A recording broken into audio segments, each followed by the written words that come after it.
Hello and welcome back to Football Talk, the podcast. And it's a good little, it's an episode I've been looking forward to this week. It's about transfers. Josh touched on it last week. Everybody seems to love the transfer window. Whether you play Football Manager and you're looking at who you need to buy and who you need to sell, or you're a supporter of just a general club in English football, it's always exciting. You get this new who's won the transfer window and who's lost the transfer window. So this is an episode I've really been looking forward to.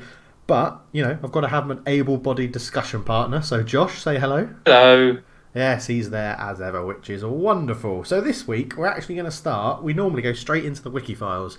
We're going to start with something slightly different. It's going to be about our week in football. So, Josh, what have you been up to that's football-related this week? 4 weeks was started with watching the World Cup final.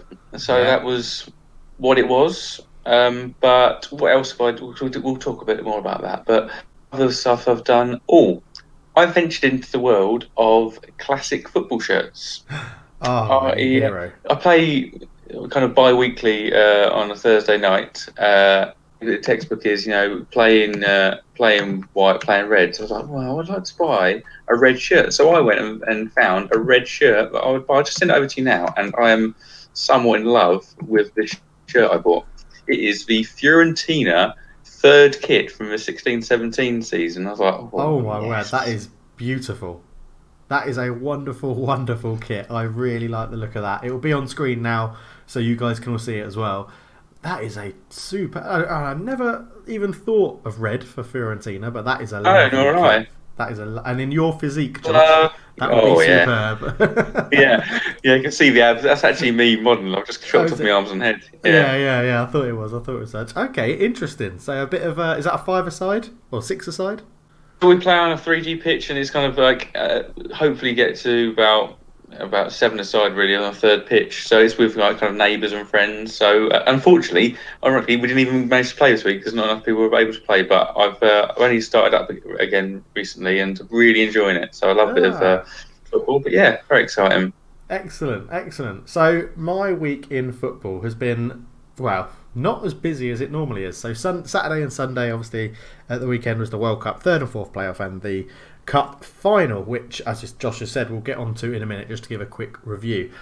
After that, this was I had a game in Singapore for my Sunday team, which we lost 1-0. And now I'm a centre-back, and they subbed me off with about 20 minutes to go, 15-20 minutes to go, and brought on a new player who was on a trial with the club.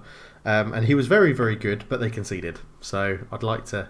It's one of those things I'd never like seeing my team lose, but, subbing your centre-back off and then you concede. You have a little smirk to yourself. Luckily, it wasn't a competitive game. It was only a friendly sort of fixture in between league matches, so it didn't really matter for anything.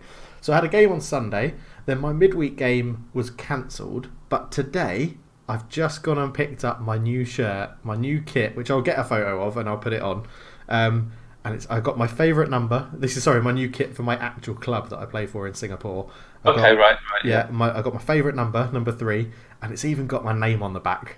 And it's like, I've never had an actual shirt for a club that I play for with my name on the back. When you're growing up, you get your name on your back of your shirt of your favourite club or England shirt or whatever. But yeah, so it's like, I've been a bit obsessed by just looking at it, and it's awesome. It's awesome having my own name and number. Can I just inject here? So I have a thing about numbers and players playing in a position of the corresponding number. You're centre back number 3. Get out. You should be a left back. All right. Well, what happens? It's left back. Right. So this is a question I had for one of our actually mutual friends who might be listening, Kelvin. He is a massive number nerd, right? And he doesn't like wrong players playing in the wrong positions with different numbers and stuff. So I asked him, okay, so what do you do with the back 3? When you play 3 centre backs, what numbers are they allowed? So obviously 5 and 6 because they're centre backs, and so I would then drop in the 4 into that. Okay. So then my next question is, in English, you obviously read a book left to right. So what you're doing is your numbering system goes 1, 3, 4, 5, 6, 2. That's not your numbering system. Yes, it does. That's the numbering system in the world of football. It's ridiculous. I stick to the traditional one. Yeah. So but I don't care what you think, Josh. I wear number 3. I've worn number 3 in every club I've played for. Luckily, it's always worked out that way. It's my lucky number through swimming when I used to be a good swimmer back in the day. And yeah, I got it on the back of my shirt. It's the shirt they had available. It all seemed to align for me, and then it got my name on the back of it. So I'm very, very happy with that. And then my midweek game got cancelled. But I've got another game on Sunday, probably the day after this comes out, I think. So yeah, I'll have to update you with how that. Are you wearing that shirt? I am wearing that shirt. Oh right, okay. It'll be the debut game with the name on my back. So it'll be very, very nice indeed. I'm really looking forward to doing it. So, just for completeness, my favourite number is 17. So that's that. So you were the sub right winger. That's exactly how it goes in my head. I was like, well, I'm not good enough to be wearing number 7, but 17 still looks pretty good. And I also use it. I mean, this makes it sound like a massive gambler, but when I went to Vegas, black 17 was what we put for roulette, and we won a fair amount of money on it. So that is my number. When I went to Vegas and I put money on 3, it came in quite a lot of times. So it does work. It's foolproof. No, yes, yeah. It's have favourite numbers, people, and stick to it in life. Yeah, yeah, exactly. So there you go. That's our week in football to start with. So we'll quickly move on to a little bit of a review of the World Cup final. So France, obviously the World Cup champions. A little round of applause for France. Well done, France. Very good. I mean, it was always going to happen, wasn't it? I think we both predicted France to win. You wanted France to win. You wanted France to win because you're part French. I said France would win. I just didn't. I was going to say I didn't see Croatia having a chance, but it was more refereeing and VAR controversy. Again, thoughts, Josh? VAR bit. So I think it's what all the kind of rule makers and FIFA didn't want. It's kind of it's one of those handballs which is pretty clear, but it's like, well, you can't really not give a penalty for it once you see it in the clear light of day. But it's not. It shouldn't really be a penalty because it's just awful. With referees' hands were tied really on that. Yeah. But this is what it brought back to me. I think I mentioned it in a previous podcast where we talked about VAR, and it annoys me because the referee during the game has said that's not a handball. VAR have been consulted. And then it's like 6 referees in a room who are looking at the game. If they tell that referee on the pitch, oh yeah, you're probably going to need to review that. In my mind, that referee on the pitch is now thinking, well, I've got that wrong. 6 other referees have seen it so many times, they've told me to review it, which means I've probably got it wrong. And that's the mindset he's going in with. He's not going with a mindset of, oh, maybe I need to review that myself and back up my own decision. He's got the mindset of 6 other people have told me that I've got to go and review it. And therefore it's bollocks, isn't it? It's not. It should be them making the decision, not giving the decision for the referee to review. And that's all linked to the fact they didn't want to kind of undermine the referee on the pitch, isn't it? But it does, subconsciously. He's almost having to go over to the teacher, and the teacher's having to tell him that get off the pitch, check it again. It's like, I'll trudge over, have a look. So it does undermine him. Yeah, but then you also got your wish, as it were, that Luka Modric's picked up the Golden Ball, player of the tournament. So you must be happy with that, man. Yeah, I was also a little. Sorry, go on. I was going to move on to Hugo Lloris because I was thinking about my Spurs players involved. I was like, on one hand, I'm happy for an ex-Spurs player who did really well then. Good old Hugo. What a brain fart. Doing a Lloris, that was 100% doing Lloris. And the thing is as well, he had a very good tournament up until that point. And it was just classic Lloris, wasn't it? Classic Hugo Lloris. But the player, I do not like him having the ball at his feet. One, he can't really kick very accurately, and 2, it's these type of things. He's reduced in recent years his kind of his propensity to play it kind of daringly from a back, but that's still in his locker, and it's unfortunate really because it kind of overshadows a good tournament he's had, I think. Yeah, I totally agree. I don't understand with goalkeepers why they don't just. I mean, in a World Cup final, just hoof it, just belt it long, just absolutely leather it. It's a World Cup final. They're 4-1 up, 3-1 up at the time. I think it was 4-1. It was just like, there's no need to do anything like that. But in the end of the day, it doesn't matter. He's still a world champion for football, which is incredible. And the classic N'Golo Kante story continues. Yeah, amazing, isn't it? He seems like such a shy guy as well. It seemed that he had to be kind of convinced to pick up the trophy Yeah, because yeah. he didn't want to stepping on anyone's toes. It's like, blimey, mate, that's Bless him. Do you reckon you don't it could see be? you don't think those characters are going to be in the game, do you? You think they're all going to be? You kind of know footballers when you're growing up. You're like, oh, they're always the kind of Jack the lad type. You don't think you'd find that many like top level athletes who Yeah, have that kind of attitude. I know what you mean.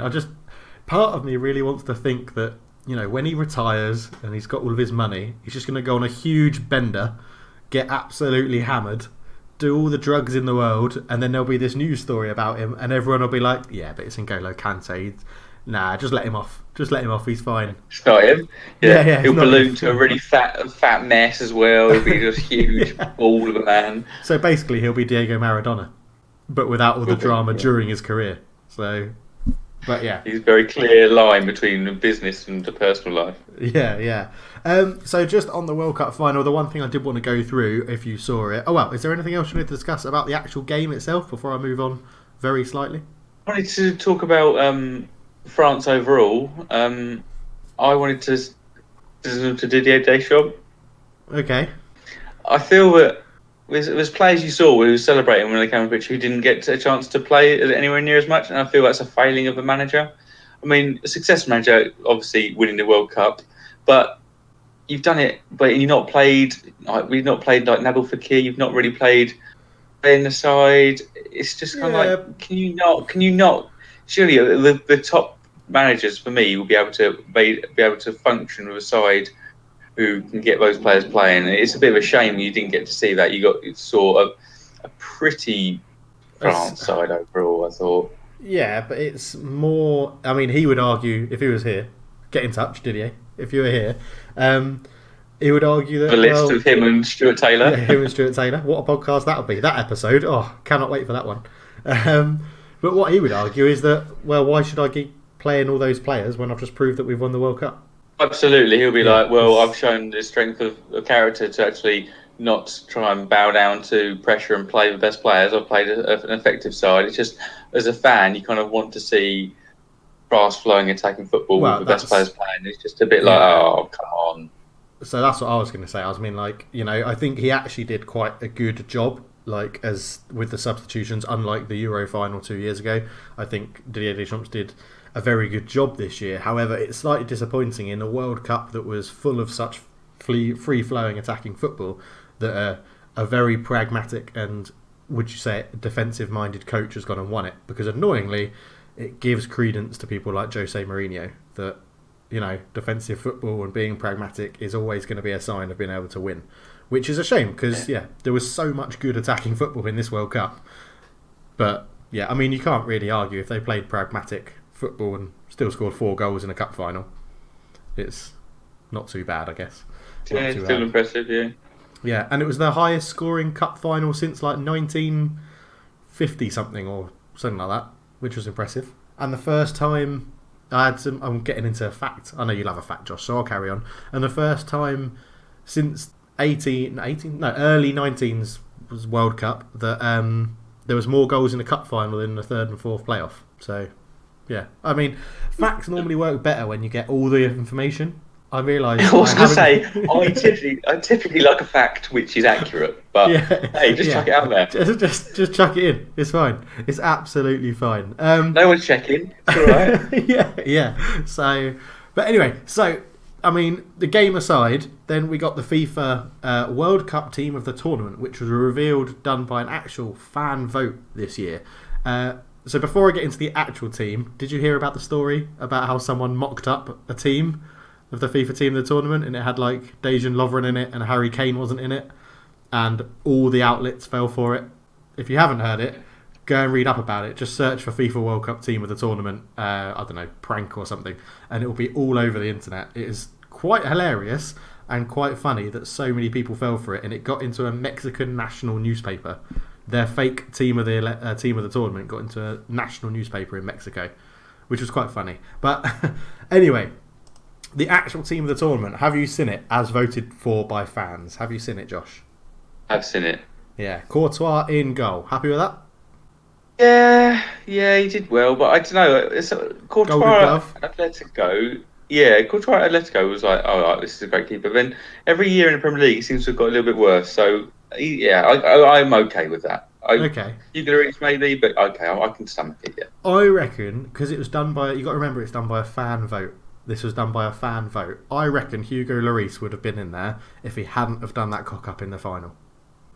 I reckon he would have been in there. Right back. For some reason, they've given it to Thiago Silva. I don't know. Favourite right backs, love him.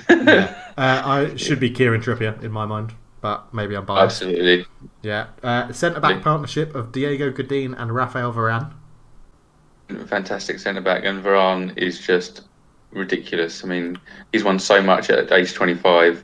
I love pace in the football, and he is just absurdly quick. And big fan. Yeah, I think again one of Dave's thinking facts. I'm pretty sure actually on this one. He's won every single football competition he's entered as a professional footballer, like that's open up and available to him. Because he's won the league and the cup in Spain. He's won the World Cup. He won the. Oh no, he hasn't won the Euros. Sorry, I was going to say Euros. Yeah. He lost the Euros. He lost the Euro final. Yeah, it's the Euros is the only one he's missing because he's won the World Club Cup. He's won the Confederations Cup. Has he won the Confederations Cup? Although that's a fucking joke competition, so it doesn't matter anyway. I was about to say I did not pay attention to that trophy. No, so, yeah. He's now won the World Cup, but yeah, what a footballer at the age he is, incredible. Left back, they've gone for Marcelo, who I really don't remember doing anything. The thing is, though, you tell me a left back who did do much. It's a weak area of world football. The Croatian left back I would have put in there, Strinic, or whatever his name is. Solid, dependable, didn't do anything wrong. It'd be Strinic or it'd be Hernandez, probably. French and also, one. They've put bloody Thiago Silva at right back, so I'd put Pavard in there at left back. Just mix it up. What does it matter? Yeah, if you're not paying attention to where people play, yeah. Yeah. And then they've gone for a midfield three. Obviously, Luka Modric. He won the Golden Ball. He was always going to be in there. Kevin De Bruyne, and then, which I think Kevin De Bruyne everyone can sort of agree with, quiet-ish tournament from him, but he just makes Belgium tick, and they finished third, so makes sense. And then Philippe Coutinho was the final midfielder in the three, which again... Well, he was probably Brazil's best player, I'd say. Okay. I saw a couple with Neymar. I saw a couple saying Neymar should be in there. I was like, no, Neymar was off the pace, but Coutinho did well. It's just a bit strange having players of teams who got knocked out a bit earlier on. You kind of think, well, kind of the business end of things you'd want them to have played in, but yeah, I can understand that. Okay, fair enough. And then a front three of Kylian Mbappe, Harry Kane, and Cristiano Ronaldo. Any thoughts? One ridiculous front three, isn't it? That is an incredibly good front three. It is stupidly good. I mean, probably deserved to sort of be in there, all three of them. Yeah, looking at this side though, say we criticised Thiago Silva at right back, but Marcelo's going to push on, play that as a back three. Kylian Mbappe come to the right, and then it's actually this side would actually work. In a sort of three, in a sort of a 3-5-2. Isn't it? Yeah, it's quite interesting actually. Maybe it's something to try out on Football Manager, that formation. Might have to give it a go. I just might as well do a little plug here for my channel. Go and watch Big Football Manager YouTuber. Go for it. Go and check him out. Why not? Current manager of Man United and journeyman save. But anyway, that's the team of the tournament. Let us know down below what your comments are on the what you think the team of the tournament are. Are there anyone you would have changed? Anyone you don't agree with being in there? I think the only one I don't really understand is Marcelo. And it's honestly, even Thiago Silva right back. There's Pavard, Trippier. Pavard, yeah. And even I'm going to get his pronunciation wrong, but Vrsaljko, for Croatia. All three of those had better performances than Thiago Silva, especially at right back because Thiago Silva didn't play there, so all of them were better. I was a better right back than him, but yeah. Exactly. Okay, well I think should we cut the World Cup there? It's over. It's done. We've got to wait another 4 years. Yeah, well, 4.5 years, isn't it? Wow, 4.5 years. That's very true because it's now in November or December or whenever it is next year. The last World Cup as we know it, because obviously we've got a Winter World Cup and we've got the mammoth 48 whatever it is team World Cup. Which I read that so we played 64 games at this World Cup. Yeah. There's 2 facts I'm going to give you. 64 games at this World Cup. There's only 1-0, by the way. Yeah, Denmark in the whole of the tournament. Those 64 games at the new form, that 64 games would take you not even to the end of the group stages. What? And personally, I was kind of content with that level of football. Come final, I was like, I've had enough of the World Cup now. It's good. I'm full up on World Cup football. I will be kind of just a slob of football when it comes to the 48 team. I'll be like, oh, no more. I can't stomach it. It's going to be a bit too much. Yeah. It's a weird one because, like you say, like I could always have more football in my life, but with this World Cup, it sort of like felt like it was even building to the cup final. So the final was just at the right time. Yeah, absolutely. And I didn't realise that the one where they bloat it up with loads of extra teams will be 64 games will be done by the group stage. That's incredible. The thing is, we can probably count on one hand the extra teams we want in Italy's, Netherlands, the Chile's of this world. But we can also count on one hand of the teams that we wouldn't want in this one. So the Panamas, the Saudi Arabias. So I think this level of teams in it is fine. You add 12 more teams to this. Where are they going to come from? Yeah. So. Okay, another thing for you guys to let us know down below what you think about the future World Cups in Qatar and then the bloated, extra 12 teams or whatever it is that are going to be in 2026. Bloody hell, that seems so far away. Okay, so we'll leave the World Cup there. Bye-bye World Cup. You were entertaining, you were brilliant, but it's time to say farewell. That's it, 9 out of 10. 9 out of 10, yeah, I'll agree with that. It was very good. If only that 0-0 wasn't there, it would have been 10 out of 10. Really it for me. So we'll move on and we'll get on to the wiki files because I still haven't done a jingle, which will be changed eventually. I will get one done because it's a common I've accepted fixture this as of the the jingle, podcast. Dave. I've accepted it. Yeah, but I feel like I could jazz it up with a bit of an echoey. I mean, it'll still be the same tune because I'm really lazy, but I can put a bit of a sound effect behind it. Yeah, exactly. So, well, this turn is your turn, Josh. So, what have you got for me? It comes. Here it is. Okay, so I'm just loading it up. Oh my god. What is this? So he started his career at DES Nivajadal as a youth career. That's where he was in the youth intake. Then he moved to FC20, Steve McLaren's beloved FC20. Absolutely. Played 35 games for FC20 in the same year that he was in their youth team, which doesn't make sense. But okay, cheers Wikipedia. That's a good one, yeah. Scoring 11 goals. Then he got a good move. So I'm going with Dutch. Dutch is where I'm drawn to, obviously. Then played for Fulham for 5 years, making 95 appearances, scoring 20 goals. Had a loan to Leicester when they weren't in the Premier League, 2007, 2008. Were they in the Premier League then, 10 years ago? That's a question for you, Josh. Do you know what? It's a massive question for me. I've completely accepted that I've not shown a flagrant disregard for the Kana rule here because I went, oh yeah, I remember him in the Premier League, but I haven't actually checked his appearances in the Premier League. So you will be. I'll just check that now, Dave. You keep going. If you could. Okay. So we got a loan at Leicester, playing 11 times, scoring 2. Then a loan at Watford. We're good. He's played over 30 games, has he, in the Premier League? Damn, because I was hoping for a new one. all of his Fulham games are Premier League. Okay, right. And then from Leicester, he got a loan. Well, another loan from Fulham out to Watford for 5 appearances. There's NEC Nijmegen back in Holland. Then he played for Rizale. Oh yeah, don't remember that. I've been to Nijmegen, so I know all about it. Don't worry about it. Into Rizale, that's too much knowledge for me. I don't know where that is. Then he moved to Chicago Fire, then Gabala, then Barnet. I'll help you out here, Dave. So Nijmegen, obviously the Dutch, Rizale, Belgian Pro League, Chicago Fire is obviously MLS, yeah. Azerbaijan Premier League. What Gabala is okay, bloody hell. And then Mes Shaka Shemesh. That's in Iran. Then 1 game in Barnet. Then Piast. It's Barnet. Yeah, Piastglewice. It sounds sort of Polish. Broken down.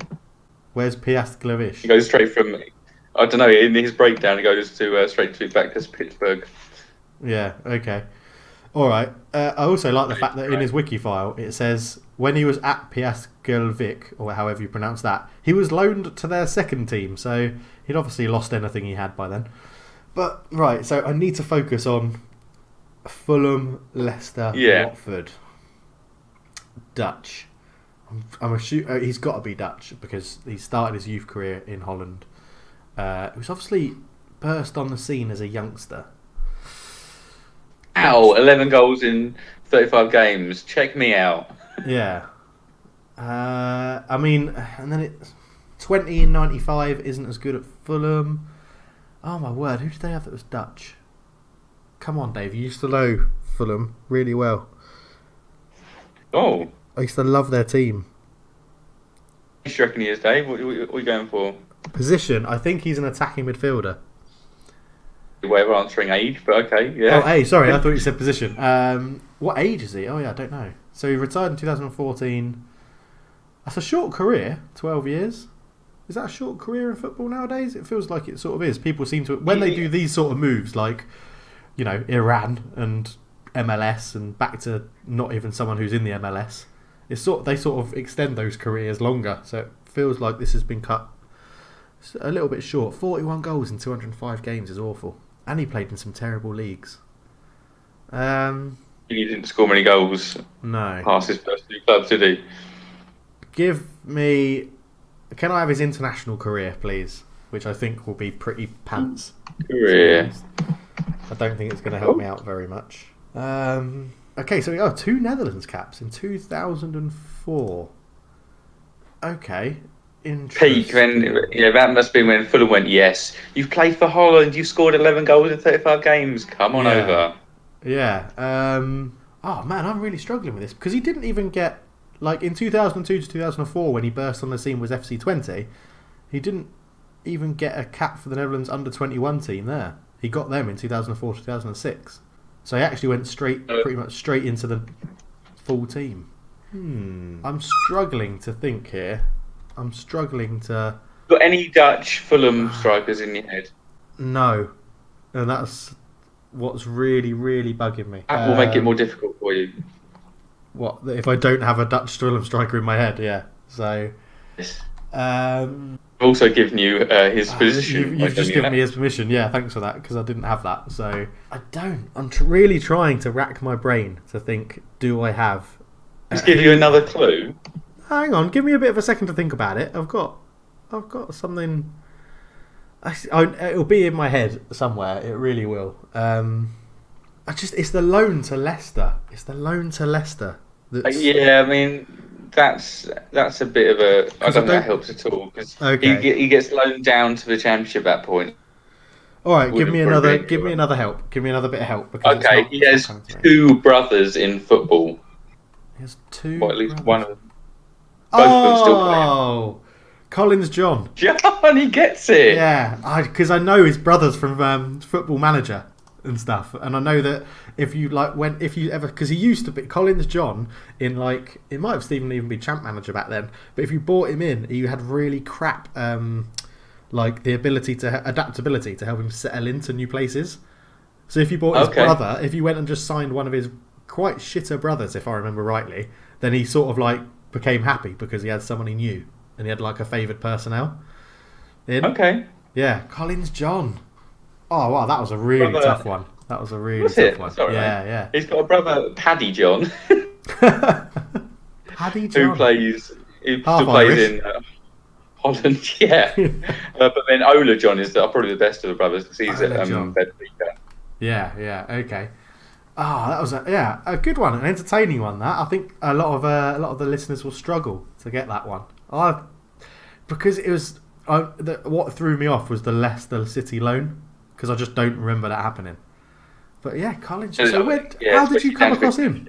I was looking at review of transfers so far. There's from Nice to Fulham, just signed the midfielder Jean-Michel Seri. Yep. And I was like, oh yeah, Fulham. God, I used to quite like Fulham because Fulham are kind of I don't think anybody can dislike Fulham. So I was like, what do you remember about Fulham? What do I remember about those Fulham days of Kit Simmons, Chris Coleman, Sahas, and all that lot, Sean Davis? And I was like, hold on, striker, Collins John. Collins John. I mean, it's that's an impressive wiki file. I'm quite happy I got it. I don't think, if we're still doing the point system, I wouldn't have given myself any points because I got it on a hint. Whatsoever, yeah. On a hint, yeah, and I didn't get it on the stats that you gave me. Andrew gave me his position without me asking for it. So, but yeah, very good one. I really enjoyed that. And now you've mentioned the transfer window, so shall we move on nicely to the next segment, I guess? I'm going to let you lead this bit because you love a transfer window and you have spreadsheets and everything like that. So fire away, my friend, fire away.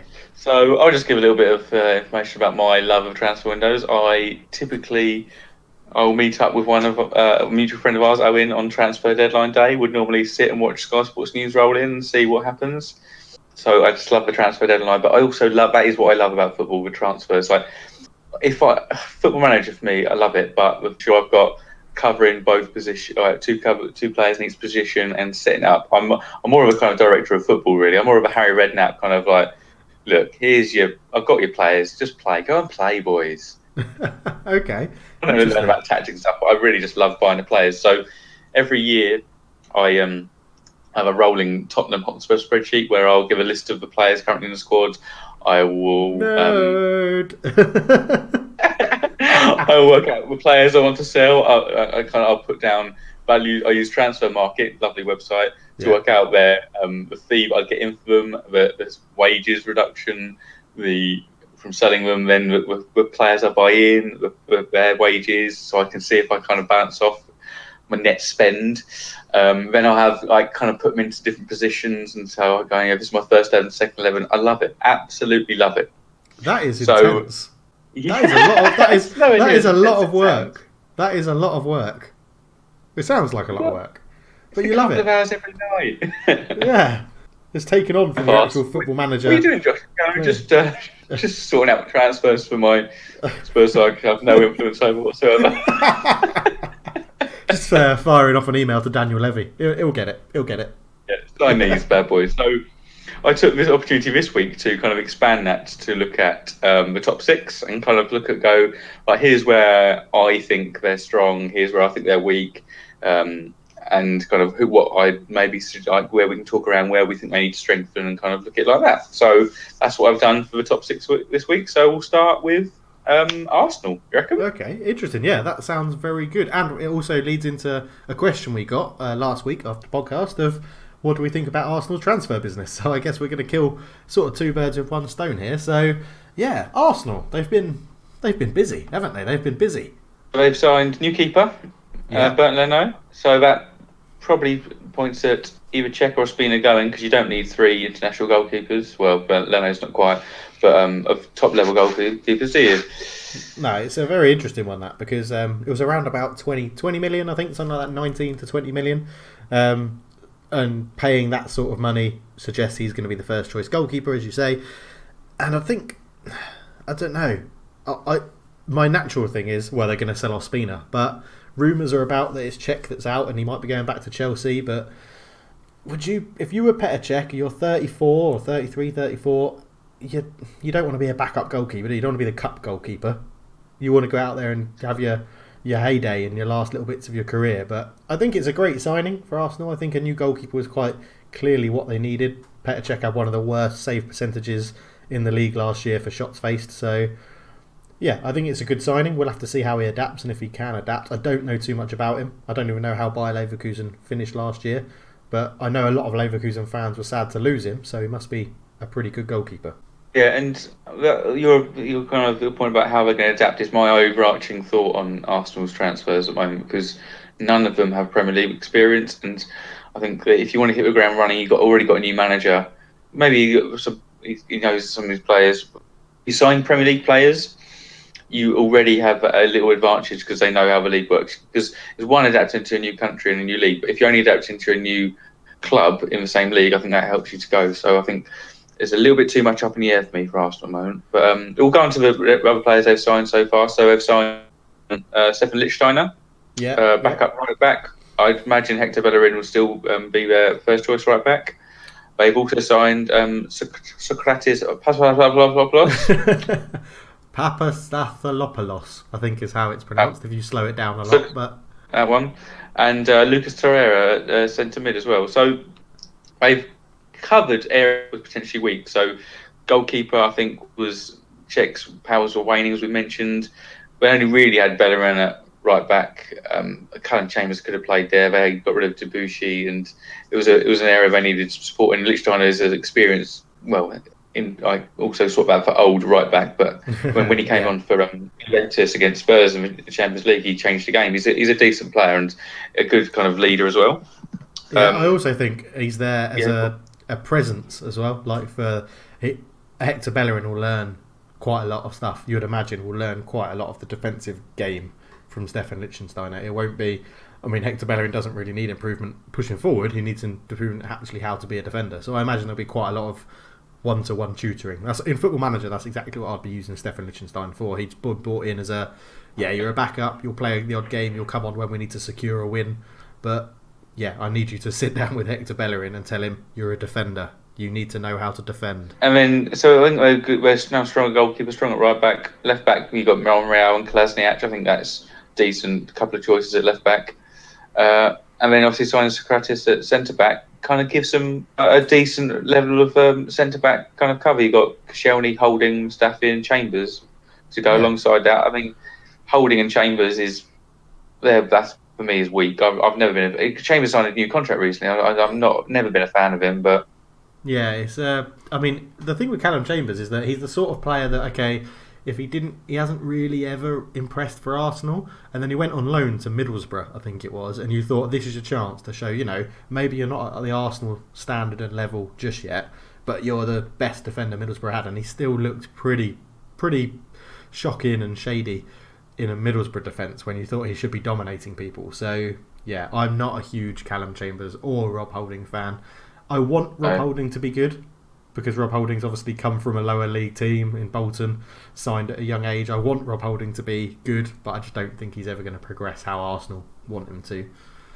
Just quickly, on the signing of Lucas Torreira, I'm not too sure how you'd say it, if he can bring on his form that he showed at the World Cup for Uruguay, he's going to be the holding midfielder Arsenal have needed since Patrick Vieira.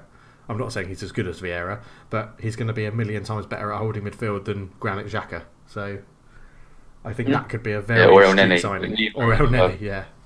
I think he could be a very astute signing. And 26 million for someone, or 26 million for that sort of player is a very good piece of business, I think, because he's young as well, so he's got a lot of football ahead of him. I mean, what about the outs from Arsenal? Any that stand out? I mean, Jack Wilshere going to West Ham is probably the biggest or most noticeable one. They let his contract expire. And I mean, I do actually quite like Jack Wilshere. I think he's a good player. I maybe would have taken him with England. I think he offers something different, but you can see why you get rid of him, can't you? Yeah, I mean, I'd never keep him. If I was the Arsenal manager, he would be out the door because he's just unreliable because of his injuries. And I mean, it's just, and he strikes me as a bit of a dick. So I can't stand people like that. Yeah.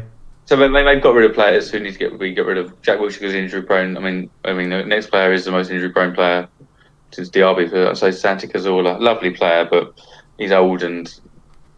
Yeah, if they'd given him a new contract, it stinks of like romanticism and just doing it because he's a good person. But you can't have that sort of sentimental value in football these days. It's a business that's been shown numerous times. Mertesacker is gone, so again, I think he's retired now, so that's completely understandable. So I think in defence and goalkeeper, they're covered. They've got a decent kind of squad depth to them. For me, now we go work forward up the pitch, it gets weaker as you go on. Like we've touched on, say we got Tourette. Say we start with kind of midfield, and our starting midfield would be say Ozil, Torreira, and Ramsey. That's good, yeah. Yeah, I'd probably say that's a starting midfield. Yeah. Behind that, you've got El Neni, Xhaka, and I'm not even. And then I don't know who you'd have as a deputy for Mesut Ozil. I don't think they've got one. No, it'd probably be some youngster we've never heard of.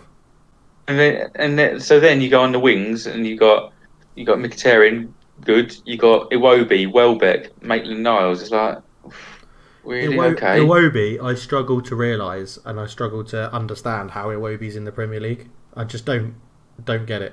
I just do not get it. He's There's a time when Arsenal played a midfield and had Iwobi, Xhaka, and El Neni in it. That is a Stoke City midfield. yeah, That is not an Arsenal midfield. it really is, and that could even be Those offensive to three Stoke played City. for Stoke. If those three played for Stoke, you'd be like, oh, okay, yeah, that's fine. You wouldn't go, oh, they should go to a better club. They are bang average. Yeah, totally agree. Totally agree. I mean, what are they like? As you said, they're sort of like that at the back as well, though, aren't they? So the full-backs now have good deputies, but centre-back, starting centre-back, Socrates and Lauren Koscielny.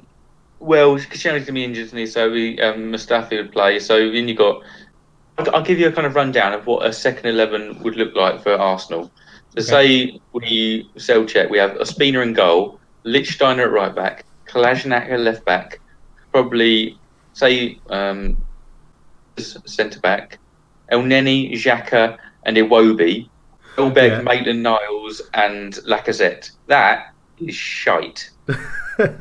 It really is quite bad. Lacazette is the saving grace, but everything else is that's pretty damn terrible. That is, you're just hoping you're telling your fullbacks, goalkeeper, distribute it to fullbacks, hit Lacazette as soon as you can, miss everybody else out. The challenge for Unai Emery is probably to get Lacazette and Aubameyang in the same side, I think, because they're two players of quality, and you need them to be playing in starting, really. I can see Arsenal next year playing... Now, I don't know enough about Unai Emery, but I wonder if he'll go to a 3 at the back formation. And I know that means you've got to play one of the weak centre-backs, but for Bellerin, it frees up Bellerin and Monreal.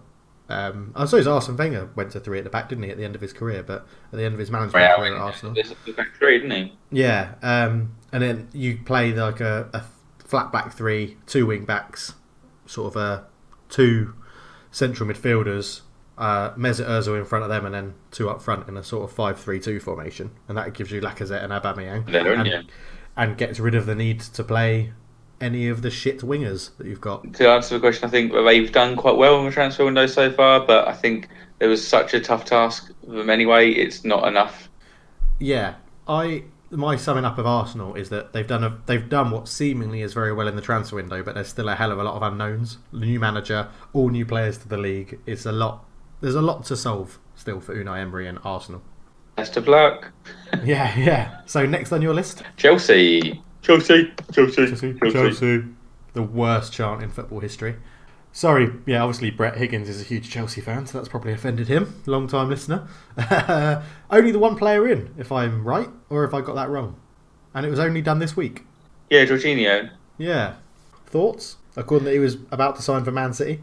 Yeah. I think it's a good signing. I think the Arsenal situation, though, that it's a drop in the ocean because at the moment it seems like a lot of players are wanting out. Whether they can keep on hold of those players, whether it will prove to be a great addition to an already talented squad, or it'll be the one glimmer of hope for a decimated squad.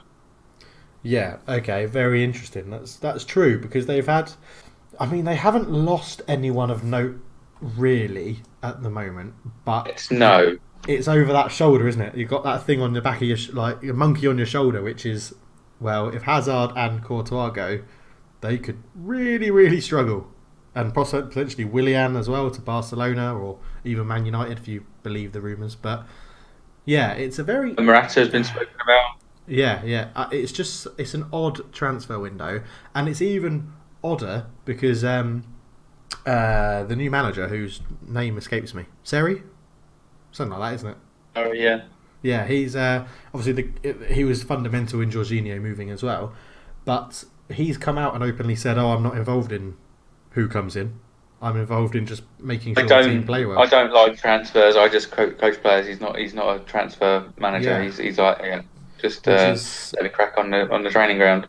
So we'll run through their squad like I kind of done previously. So I've removed Courtois from this equation because I think he's gone. I think he's out. I think he's gone as well. I think Madrid will be too tempting and offer a load of money that Abramovich can't turn down. So I agree. Yeah. And at the same time, his ex-wife lives in Spain, in Madrid, with his kids. So I think that's a lure for him. Oh yeah, hugely. And it's not even that much money to play back because he's in his last year of his contract. So it's been like 35, 40 million has been talked about, which is crazy for best keeper at the World Cup apparently. Yeah, yeah. So currently Chelsea will be starting with another World Cup hero, Willy Caballero, in goal. Nice. But the player that's been most spoke about, I suppose, is Kasper Schmeichel to Chelsea. Yeah. And Chelsea, Leicester have just signed Danny Ward. Which I think would make him the most expensive second choice goalkeeper in the Premier League, because Leicester have gone, it's a competition for Kasper Schmeichel. I was like, who the hell signs a £12 million backup keeper? I know prices are inflated, but that reeks of Kasper Schmeichel going out for me. Yeah, it does. Yeah, it really does. So, any options for them? I don't think, because obviously Alisson was spoken about, but he's gone.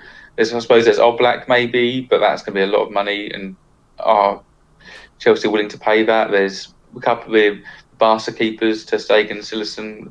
One of them probably needs to move on. Navas, could they do a swap?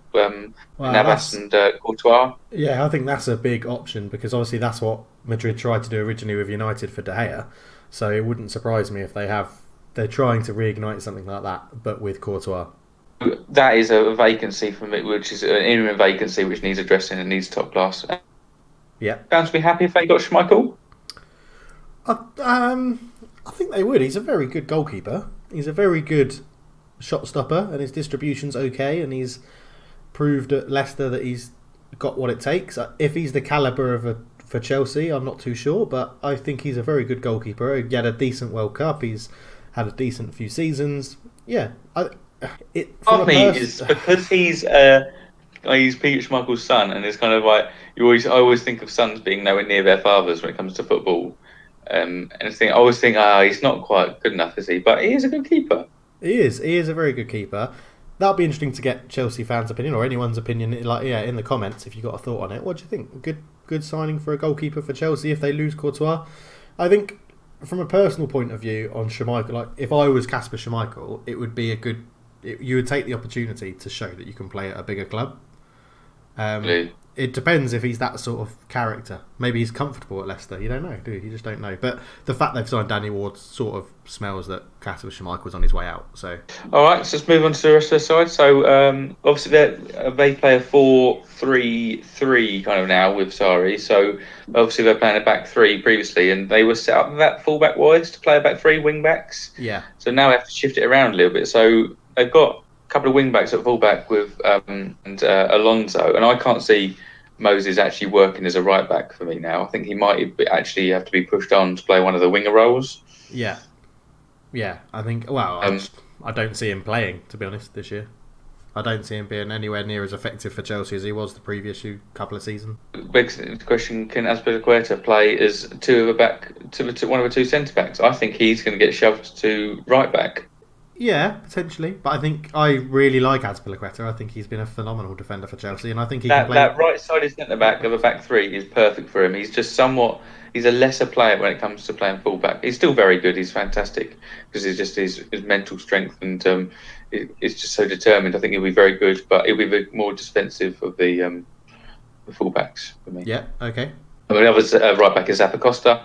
Did all right, but again, more of a wing back. So maybe if they want to bring on an attacking option, they can swap it out. Left back, they have the wing back in Marcos Alonso, who I feel is defensively weak. They've signed Emerson from Roma, didn't even get a look in last year, so maybe he will come in and have that starting left back role. But it's a little bit of area of concern for me. Is it quite good enough at left back there? Centre backs, I have Rudiger, Cahill, Christensen, Kurt Zuma, and David Luiz currently. Yes, that's a lot of centre backs. It's an all kind of international level, but I honestly can't see David Luiz staying at Chelsea. No, neither can I. I think they'll cash in on David Luiz. Sideshow Bob. And Kurt Zuma's obviously come back from loan from Stoke. Is he going to get a look in? Was that a loan to get his fitness back after an injury, or is it kind of a loan because they don't want him anymore? New manager may change things, but be interesting to see because they've been spoken about in the gossip columns of looking for another centre back, and I can see why they'd want it really because Cahill's ageing, Rudiger is okay, Christensen's young, and Zuma is he going to be an option? So I can see why they don't want another centre back. Yeah, okay, but surely if they bring one in, then you're getting rid of what? So what you're saying, you think it will be David Luiz and Kurt Zuma out the door, and they'll get one in to replace two. And on their day, that could be a full ship. I like Kurt Zuma, but has he got a Chelsea career ahead of him? Hopefully so. Yeah, fair enough. So in then defensive midfield, you got N'Golo Kante, bang on. He's starting every single match and mopping it all up. Yeah, first name on the team sheet, N'Golo Kante. It's an incredible footballer. Back up to him, I'd say, is probably now going to be Bakayoko, who... What a waste of money. He had a shocker of a season, but hey, so first, I normally give a player a season's grace for a foreign transfer because it does seem to be tough to adapt. So he's got 6 months here between now and January to show he can cope. But whether we'll get a chance to is a different matter. Okay, yeah.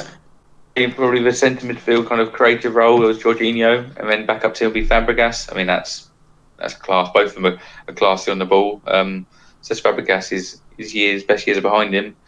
Too young for me. It's one of those players who burst on the scene at 16, racks up a phenomenal amount of top level games, and wanes in his later years, much like the Wayne Rooneys of his world. Yeah, I can agree with that. I really like Fabregas. He's had a bit of a few dickish moments in football, but I think as a footballer, you just have to sort of massive prick. You just sort of have to appreciate him as a footballer. He's a very talented, technical footballer, and I think Chelsea will still get some good game time out of him this year. I reckon. Then you get him weak again. So in that kind of diamond at the top of you got Ruben Loftus-Cheek and Ross Barkley. Yeah. What about the 35 million England international Danny Drinkwater? Where does he fit in? Yeah, he's gone. He can't. He's surely not playing, is he? He's gone. No, he's getting a loan move somewhere because nobody's going to pay 35 million to take him off Chelsea's hands. So take him back on loan. Yeah. So I'd like to see Ruben Loftus-Cheek given a chance and Ross Barkley. I don't think any of the other sides would have a start with him as their starting kind of midfield. Yeah, I think that whole Ross Barkley transfer situation was so weird, and it was. I think if you before the World Cup, you probably would have said Ross Barkley's going to be starting in the attacking midfield role. After the World Cup, you'll now be saying, well, all the England fans will probably be saying, well, it's got to be Loftus-Cheek. He came on and changed games, and he's now proved that he can do it. I'd like to see Loftus-Cheek play at Chelsea. Absolutely. I'd like to see him play somewhere, to be honest. But if he can play at Chelsea, that'd be even better. I'd love to see him play. And I've played with linked with the Russian Golovin, isn't it? So hopefully not. Hopefully they don't bring in another foreign player to saturate that, but we'll see. Yeah. So then you have, I think Hazard is out, personally. I think he's gone. Yeah. And he's given a lot of years to Chelsea, been very, very good apart from that season when everybody down tools, but he deserves a move for me. Yeah. Usually with Pedro, Victor Moses and Willian for wing positions, so you need another one at least, because, well, I'd personally get rid of Moses as well, but there's a lot to change already, so maybe keep some stability there. Yeah, now, I'm assuming they've got another winger lined up, because, I agree, I think Hazard's off, I think he deserves a move, I think he needs to be playing at a top tier club. Like, I'm not saying Chelsea aren't top tier, but you need, your Madrids or your Barcelonas or even Man City I'd class up there now as a top tier club. Which means he's gone. So you're left with Moses, Willian and Pedro, as you said. They must have somebody else lined up to come in, because otherwise surely they would have given Kennedy a go as a backup winger, because he played pretty well at Newcastle and he's gone back to Newcastle on loan. He did very well at Newcastle, yeah. Recently they've been linked with Nabil Fekir, who can kind of play across all of those roles, be it the kind of what we've just spoke about, the Loftus-Cheek, Barkley roles, or these wing roles. So I think that's where they need to actually put some money in there. Yeah, I agree. So that's an interesting one for me. And then so up front, what they got? Do you think Morata's gone? Morata. I think Morata, he can do something. He can do well with it, but give it a chance. Right. If you give him a chance again and it fails, that's a hard for Chelsea to work with. They've got Giroud, obviously, who came in and, well, he's a World Cup winner without really playing up front for France. He kind of played in midfield almost, didn't he? So yeah, one shot on target in the World Cup, but he is a World Cup winner. Yeah. So I think I'd if depending on the other areas, you could easily keep Morata, but Higuain's been talked about, and I think that's very valid, really. What about Batshuayi? Do you reckon he'll get a look in this year? Make it as a top tier striker? I don't think he will. Michy Batshuayi. I'm not sure he's got it in him. No, neither do I. I don't. He didn't really impress at Dortmund. He didn't really impress in the World Cup. I mean, he's remembered in the World Cup for kicking a ball into his own face off the post. That's his highlight from the World Cup, which was brilliantly funny to see. But yeah, interesting. Okay, so what's... I don't know if you want to go into this sort of detail again. It was fun to hear the Arsenal backup 11. Have you got a similar thing for Chelsea? Willy Caballero in goal. Yeah. Right back. We'll say Emerson at left back. Yeah. We'll go for Gary Cahill or Kurt Zuma, one of those two. Okay. We've got Bakayoko, Fabregas, and we'll say Danny Drinkwater. Yeah. Victor Moses, Pedro, and Batshuayi. Wow. Or Giroud. I'll decline Giroud. It's it doesn't strike fear, does it, as a backup 11 goes? No. No, it really doesn't. But okay, all right then. So next club on the list, Liverpool. We talked about Arsenal getting their business done early. Bloody hell, Liverpool have been all over it, haven't they? Yeah, I mean they're the second Merseyside club in 2 years to win the transfer window, so bodes well for them. Yeah, yeah, very true, very true. I mean, they've spent the most in world football, I think, this transfer window. They must have done 56 million on a goalkeeper, 43.5 or 6 million or whatever it was for Fabinho. 52 or 53 million for Naby Keita, and then 13 million for Shaqiri, who I think will be an absolute bargain for them, with no players being sold for money. So their net money on the transfer window is ridiculously negative. Yeah, agreed. And so let's have a look at what we've got. So they've finally addressed that the goalkeeping issue, and I think if the Champions League hadn't happened with Carriers messing up, I think they wouldn't have been willing to spend this much money. But they're like, on the biggest stage in club football, their goalkeeper fucked up. They're like, I don't care what it costs, we're buying whatever it takes. They weren't willing to take anything of a risk anymore. I totally agree. And I've also got I just want to say, in this sort of situation, is this Loris Karius done? And I don't mean just for Liverpool. I mean for how can you recover from messing up in the biggest game of your career and your club's career and of that season, and then being told by your manager, we're going to keep faith, and then they go and spend 55, 56 million on a new goalkeeper? That's going to take some proper hurting, isn't it? That's going to hurt you. It's going to really hurt you. Yeah, he needs a clean break. Get out, done, gone. Yeah. Go to a different league, get out of any media presence, because then every mistake he makes will be latched on by the media because of what he did for an English club. So go away. Yeah, exactly. I mean, I don't want to focus too much on Karius, but what do you think about Alisson? 56 million, 55, 56 million, a lot of money.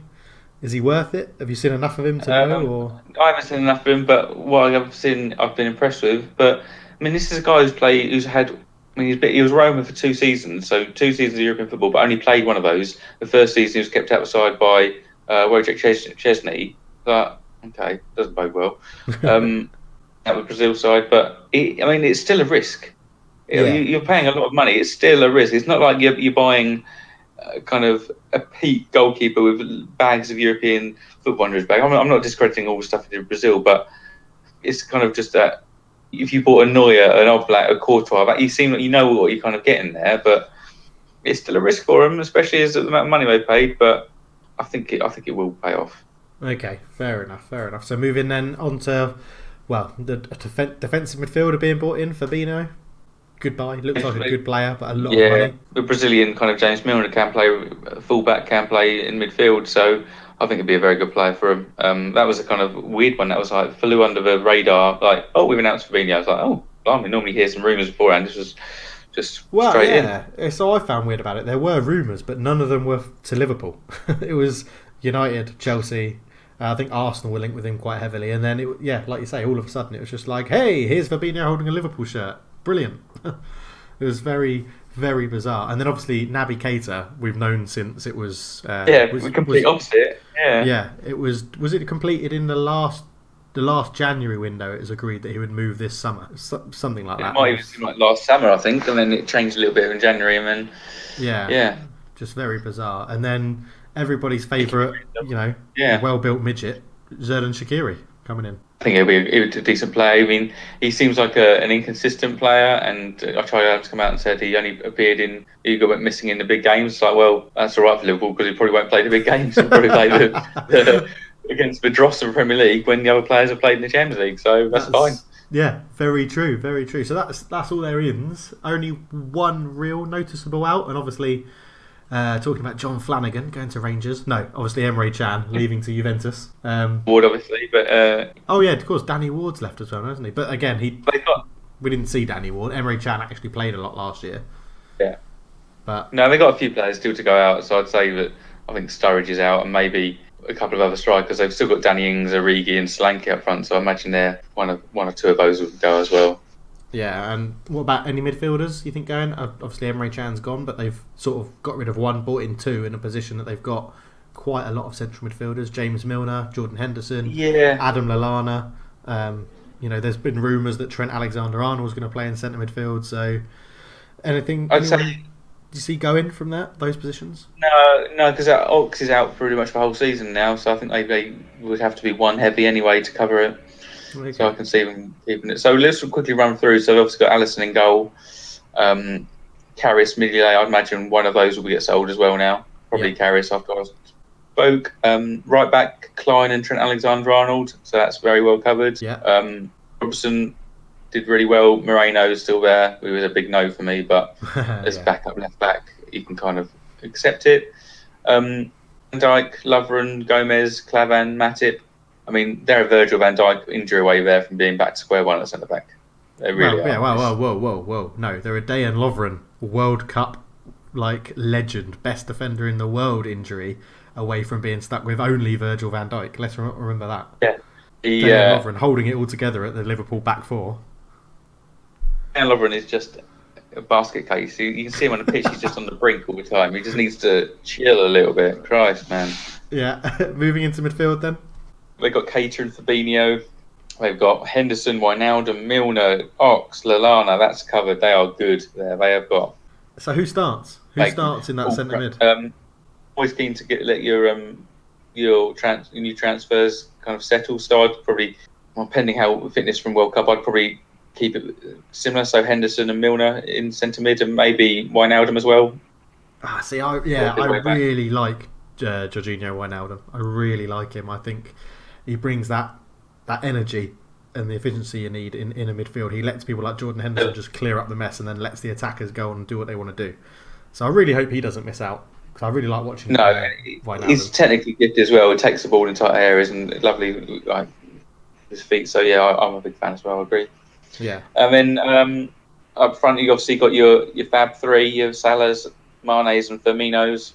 They've signed Shaqiri. Obviously, he can be a backup to maybe Salah or Mane on the wings. But then beyond that, you've got Ings, Origi, Solanke. You've got maybe Sturridge as he goes. You've got Markovic. He's probably going. You've got Ben Woodburn, but he probably needs a loan out. There's just nothing there. Yeah, it's a very interesting one because, like you say, other than Shaqiri, it's very, very limited for what they've actually got in the backup. So Danny Ings obviously spent most of last year injured. Daniel Sturridge went on loan to West Brom and got injured and didn't do anything. Origi went on loan to Wolfsburg. And didn't do anything. Solanke was kept on the squad, but when he came on, didn't fit how Liverpool play. He became a target man, which is not how Liverpool play at all.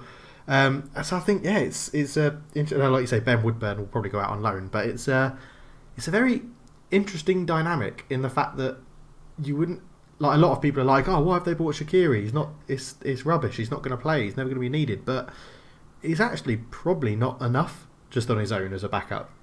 Like we almost signed Fekir, so I think they're wanting to sign that kind of attacking player. So I think one more. Well, it's just whether they've got the cash to do it now. I haven't looked, but they're spending a lot of money right now, aren't they? So yeah. So I'm just doing the maths off the top of my head. 95, 150, 161, you're looking at around about 180 million spent just on the four players they bought in this window. So that's a lot of money. You got 12 million out, and you're probably not going to be able to recoup too much more from what you're going to sell. Maybe another 10, 15, 20 million. But is it? While we're talking about Liverpool, is it now or never for Klopp after spending all this money? I think he'll be expected he'll challenge at the title with this. If he has a similar league performance to last year, I think you'd probably say you're unlikely to have another Champions League campaign like you did, because that Yeah. would align. But I think he needs to have an improvement definitely on the league than last year. Make a real challenge for it. If he doesn't, pressure's on. But I don't think it'd go a long way to kind of get sacked from it. It might be he would feel that he's taken it as far as he can if he's signed those players. But because when he joined Liverpool, Klopp said, I think it was, give me 3 years or 4 years and I'll win a trophy. And this comes up to this year being his, basically by his own targets and objectives, he has to win a trophy this year. So I'm wondering if we're going to see them go all out for like the FA Cup or the League Cup just to make sure it happens. But maybe. Yeah, we'll have to see. Okay, so that leaves us with Man City, Man United and Spurs left of the top 6. But I think we will leave it there for this week and leave you kind of salivating for more, because obviously we're loving going in depth here. So on a cliffhanger, cover those three. Yeah, we'll cover those three sides next week. And who knows, Spurs may have actually signed a player between now and next week, so I can talk about it. I wouldn't bank on it. Levy loves a deadline day, doesn't he? Levy loves a deadline day. That very nicely into my fact of the week, actually. Okay, go for it. Generally thinking, looking at all these transfers, I was looking at Spurs' transfers and looking at our current squad. So Transfer Market was my kind of data source, the website. Great website if you like facts and stats. So we currently, according to that, we have a 28-man squad. So like people come back from loan, so there's probably going to be some sales from that. But of that 28-man squad, 23 of those players have been purchased. So 5 have been promoted from our youth teams. Okay. So we have 23. Of those 23 players we bought, 14 of them were signed within the last week of a transfer deadline window. Wow, that is incredible. 60% of our signings are within the last week of a transfer window.